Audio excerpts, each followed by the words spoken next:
This is insane. We officially have a brand new Stranger Things trailer. And yes, you heard that right. On April 23rd, Tales from 85 premieres, a canon animated project set between seasons 2 and 3. That means a new character, a brand new villain in the form of a giant mutated creature, long-awaited answers to questions left hanging after season 2, Mike visiting Eleven at Hopper's cabin, and one extremely important detail that could define the entire direction of this series. Let's break this down. The trailer opens at Palace Arcade on October 29, 1984, the exact night the boys discovered that Mad Max beat their Dragon's Lair high score. That moment firmly anchors the timeline. We're in the aftermath of season 2, the calm before the storm. Then we cut to the Wheeler house, which looks like it'll be a key location, followed by a photo of Mike and Eleven at the Snowball. And that's important, because the Snowball was the emotional finale of season 2. The kiss, the reunion, the illusion of peace. Which means this story likely unfolds during the transition into season 3. We see Mike visiting Eleven at Hopper's cabin with the rest of the group. That fits perfectly. Between seasons 2 and 3, Eleven is still living hidden in the woods under Hopper's protection. In season 2, she was isolated, training, rediscovering her identity. By season 3, she has more freedom. She's dating Mike. She's going to Starcourt. She's becoming her own person. This animated series seems to exist right in that shift. And here, where it gets interesting. Mike mentions a snowstorm coming next week when they'll start a new campaign. That tells us everything. This story takes place in winter 1985, likely January or February. Cold, snow-covered Hawkins, short days, long nights. That's prime Stranger Things atmosphere. Winter creates isolation naturally.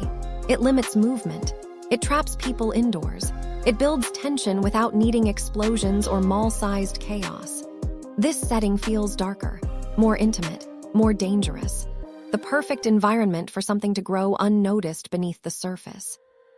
And that's exactly what the trailer suggests. We see the Hawkins AV Club again, a callback to season 1's teamwork and curiosity. We see the kids playing in the snow while something moves underground. A lab scientist tracking a creature that looks like a Demogorgon variant. Dustin says something from the Upside Down must have survived last year. And he's right. At the end of season 2, they didn't destroy the Mind Flayer. They just severed its connection. The gate closed, but the threat remained. Hawkins became a permanent weak point. The barrier between worlds was fragile. That's why the Russians could reopen it in season 3. The war never ended. It paused. Now we see strange vines again. A mutated creature. A pumpkin-headed monster.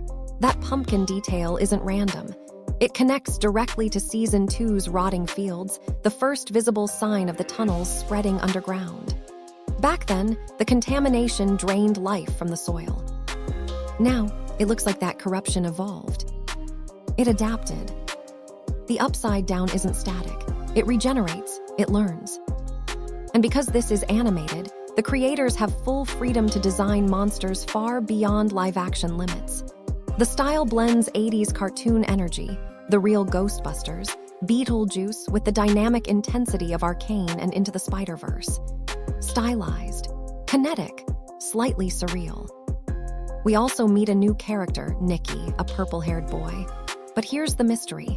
Nikki is never mentioned in seasons 3, 4, or 5. So what happened? That absence feels intentional. Either his story ends tragically, or it reshapes something we thought we understood.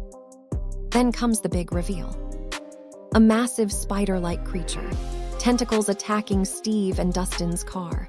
A towering monster that almost looks like Vecna, but timeline-wise, the kids don't know Vecna yet. This seems to be something else, something earlier, maybe a prototype, maybe an evolution. The final frames mirror imagery, teased at the end of season 2. The looming shadow still watching Hawkins. And that's the genius of setting this series, between seasons 2 and 3. Season 2 ended with a false sense of closure. The snowball dance, couples smiling, a moment of peace. But above them, the Mind Flayer still loomed in the Upside Down. Season 3 exploded into chaos. Russians, Starcourt Mall, the flesh monster, Billy's possession, 11 losing her powers. But what happened in between? That quiet gap was never empty. It was just unseen. Tales from 85 feels like the missing paragraph between two major chapters. The hidden war, the slow mutation. The moment Hawkins believed it was safe, when in reality, the danger was evolving underground. This isn't just filler. It recontextualizes everything. This isn't just another spin-off. This isn't just animated nostalgia bait. This feels like a warning. Because if Tales from 85 is really set in that frozen space between seasons 2 and 3, then what we're about to see isn't a side story. It's the moment Hawkins quietly started losing. And that changes everything. Season 2 ended like a fairy tale. The snowball, the kiss, the illusion that the gate was closed and the nightmare was over. But the final shot told us the truth. The Mind Flayer was still there, watching, waiting, patient. And winter is the perfect season for patience. Snow doesn't erase what's underneath, it hides it.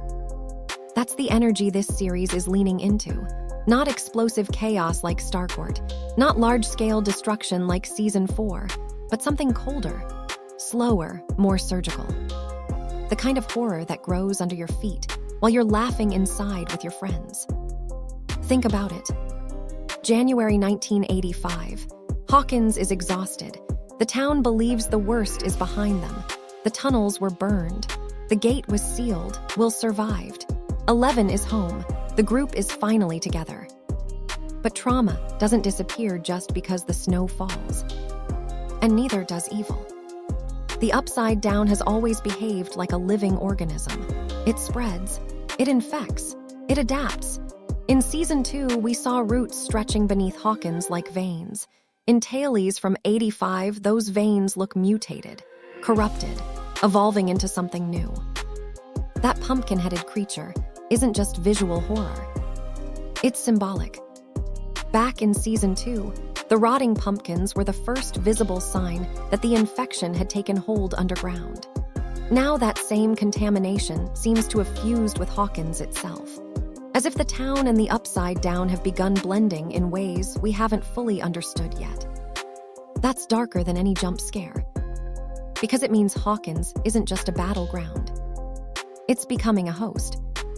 And if the Upside Down is learning, if it's mutating, then this winter might be the moment it stopped reacting and started planning. Look at the scale shift.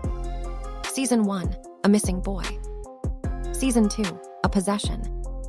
Season 3, a flesh monster and foreign interference. Season 4, Vecna pulling strings from the shadows. Each season escalates. So what if Tales from 85 shows the evolutionary bridge between the Mind Flayer and Vecna's eventual dominance? What if this is where the Upside Down refined its strategy? The trailer shows scientists tracking an escaped creature. That means something slipped through. Something survived the closing of the gate, which means the barrier wasn't a solution, it was a delay. And delays give monsters time to evolve. The winter setting amplifies that dread. Snowstorms trap people indoors, roads close, visibility drops, communication falters. The AV Club returns, and that's not random. That space has always symbolized connection. But what happens when connection fails in a blizzard? Isolation. And isolation is where horror thrives. The kids riding their bikes through snow feels nostalgic on the surface, but snow muffles sound. Snow hides tracks. Snow covers evidence. That sense of adventure is still there, but now it's layered with vulnerability. The town feels smaller in winter, and something massive is moving underneath it. Then there's Nikki, a new character introduced into the core group, yet completely absent in future seasons. In a universe where every friendship leaves a mark, every loss reshapes someone, Nikki's disappearance is not a continuity mistake. It's a question mark. And Stranger Things has always used absence as storytelling. Barb's death reshaped Nancy. Bob's death reshaped Joyce. Eddie's death reshaped Dustin. So if Nikki vanishes from the timeline, the reason could be devastating. Maybe he leaves. Maybe he's silenced. Maybe he becomes part of something else. Whatever the answer is, it feels like this series won't be afraid to leave scars. And that's where the tone shift becomes crucial. Because animation allows for horror that live action sometimes can't fully explore. Mutations can be stranger, creatures can be larger, movements can be more fluid, more grotesque. The Upside Down can feel less grounded, more alien. The spider-like monster in the trailer doesn't just look big. It looks intelligent. Tentacles attacking Steve and Dustin's car aren't random thrashes. They feel targeted, coordinated, almost strategic.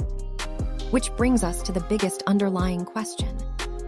What if this winter was the moment the Upside Down stopped acting like an invading force and started acting like a thinking enemy? Vecna in Season 4 wasn't just a monster. He was calculated, psychological, precise. But what if his groundwork began here?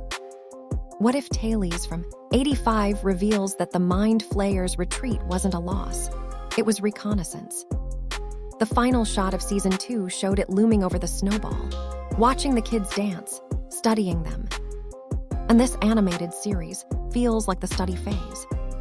Testing mutations, testing infiltration, testing emotional pressure points. The hammer in Will's hand isn't just a weapon, it's symbolic. Will has always been the most connected to the Upside Down, the most sensitive to its presence. If he's facing a spider-like creature in winter 1985, that confrontation could represent the moment his connection deepened or darkened. And let's not ignore Hopper's warning to Mike about the forest being dangerous. The forest isn't just trees. It's where Eleven hides. It's where gates have opened. It's where secrets grow.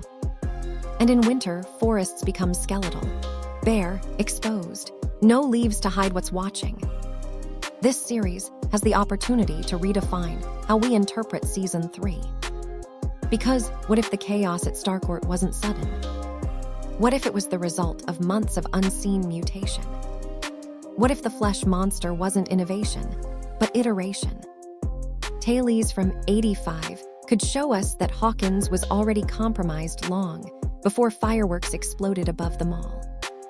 That the war was already escalating beneath the snow. That safety was an illusion. And that illusion is what makes this darker. Not louder. Not bigger. Darker. Because the scariest horror isn't when the monster crashes through your door. It's when you think the door is locked. Winter 1985 represents stillness. But stillness in Stranger Things has always been deceptive. The calm before Will disappeared. The calm before Dart grew. The calm before the mall opened. The calm before the gates split Hawkins apart. This series exists inside that deceptive calm. And if executed correctly, it won't just expand lore, it will rewire it. It will make you rewatch the snowball dance and see dread instead of romance. It will make you see Season 3 not as a fresh threat, but as a culmination. It will make you understand that the Upside Down never retreats. It waits. And waiting is power. So here's the real takeaway. Tales from 85 isn't about filling gaps. It's about exposing the lie. The lie that Hawkins ever got a break. The lie that the Mind Flayer was defeated. The lie that winter was peaceful. If this story truly dives into the mutation of the Upside Down, into the psychological shifts within the group, into the unseen consequences of Season 2, then it could become one of the most important chapters in the entire saga. Because it might reveal the moment the balance tipped. The moment Hawkins stopped fighting back and started being consumed. And if that's true, then Season 5 isn't just the final battle. It's the end of a war that never paused. So when April 23rd arrives, don't treat this like background content. Watch closely. Look at the details. Look at what survives. Look at who changes. Look at who disappears. Because the snow doesn't erase footprints forever. When it melts, the truth is still there. And if Tales from 85 shows us anything, it's that the Upside Down has been evolving this entire time. Silently, strategically, patiently. The question isn't whether Hawkins is ready.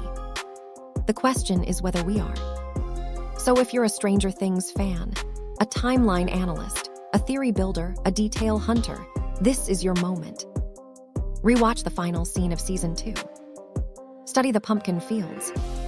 Listen to Dustin's line about survival. Pay attention to Nikki. Track the mutations.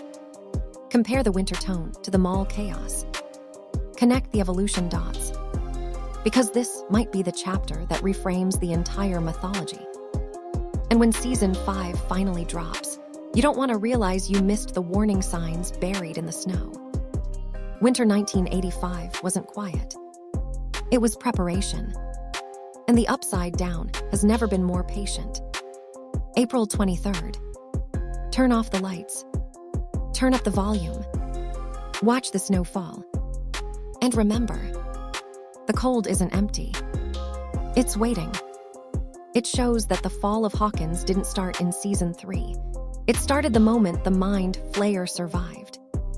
And Winter 1985 might have been the turning point. If this trailer is any indication, Tales from 85 could quietly become one of the most important pieces of the Stranger Things timeline, not by being louder, but by being colder, darker, closer. The calm that wasn't calm at all.